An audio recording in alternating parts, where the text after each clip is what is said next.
कृषिका नमोस्तु गुरु श्रद्धा है श्रद्धा प्रज्ञा युता जया।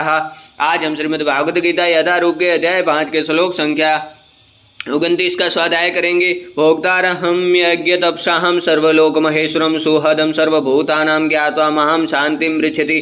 अर्थात मुझे समस्त यज्ञ तथा तपस्याओं का परम भोक्ता, समस्त लोकों तथा देवताओं का परमेश्वर एवं समस्त जीवों का उपकारी एवं हितैषी जानकर मेरे भावना अमृत से पुरुष भौतिक दुखों में शांति का लाभ करता है। इस प्रकार अध्याय 5 का इति हुआ। अध्याय 5 में ये 5वां अध्याय कृष्ण भावनामृत की, जिसे सामान्यतः कर्म योग कहते हैं, व्यवहारिक व्याख्या है। यहाँ पर इस प्रश्न का उत्तर दिया गया कि कर्म योग से मुक्ति किस तरह प्राप्त होती है। कृष्ण भावनामृत में कार्य करने का अर्थ है परमेश्वर के रूप में भगवान के पूर्ण ज्ञान के साथ कर्म करना। ऐसा क्रम दिव्य ज्ञान से भिन्न नहीं होता है। प्रत्येक कृष्ण भावनामृत भक्ति योग है और ज्ञान योग वह पथ है जिससे भक्ति योग प्राप्त किया जाता है। कृष्ण भावनामृत का अर्थ है परमेश्वर के साथ अपने संबंध का पूर्ण ज्ञान प्राप्त करके कर्म करना, और इस चेतना की पूर्णता का अर्थ है कृष्ण या श्री भगवान का पूर्ण ज्ञान। शुद्ध जीव भगवान के अंश रूप में ईश्वर का शाश्वत दास है। वह माया पर प्रभुत्व जताने की इच्छा से ही माया के संपर्क में आता है और यही उसके कष्टों का मूल कारण है।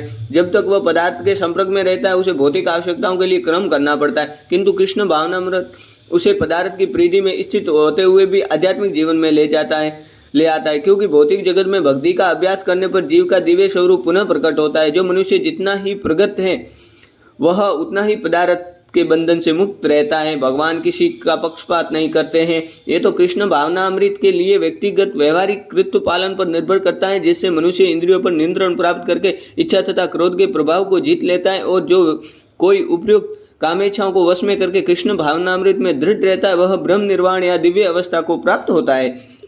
कृष्ण भावनामृत में अष्टांग योग पद्धति का स्वयमेव अभ्यास होता है, क्योंकि इससे अंतिम लक्ष्य की पूर्ति होती है। यम, नियम, आसन, प्राणायाम, प्रत्याहार, धारणा, ध्यान तथा समाधि के अभ्यास द्वारा धीरे धीरे प्रगति हो सकती है।